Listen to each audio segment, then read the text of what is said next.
华视在地新闻，乡亲啊，大家平安快乐。今仔日是新历的3月初8，是妇女节、女王节，要祝福咱的婆婆妈妈、女性朋友节日快乐。好，来新闻的头一条来看，高雄一个16岁学生昨下晡来放学，租骑一台共享的电动车，骑到一个路口倒弯的时阵，无停落来让学童先行。伊是先闪过3、4个人，刷落来差一点弄到另外一个学生，结果是家己刹车，嘛甲一个10岁小男童惊一个转落坐。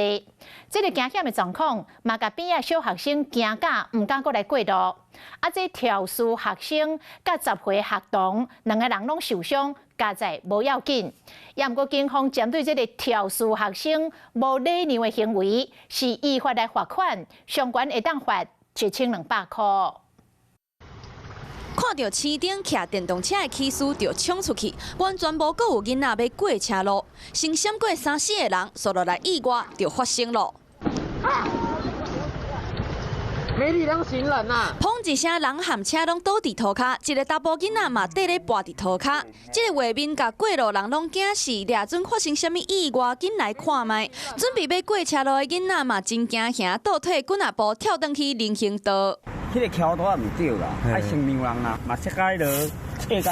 哦，囡仔是哪想无啥呐？没有礼让还是不妥当。这是高雄市三滨区大昌1路曾经路口，当时是放学时间，有真侪囡仔准备要过车路。不过，这个16岁红姓骑士骑走来的电动车，无让过路人，险要造成意外。针对伊的行为，警方嘛依法来开单。查无饮酒情形，违反道路交通管理处罚条例，可处新台币300元以上1200元以下罚款。14岁以上就可以骑这些共享的电动车，应该有一个专门的课程来上一些驾驶的教育。电动车的租车业者为着大家安全，拢有放安全帽啊伫咧车厢。不过，这个租车的学生，唔但无戴帽啊，嘛无让过路人，恐惊对行车的安全认知搁爱教育，较免害人嘛害家己。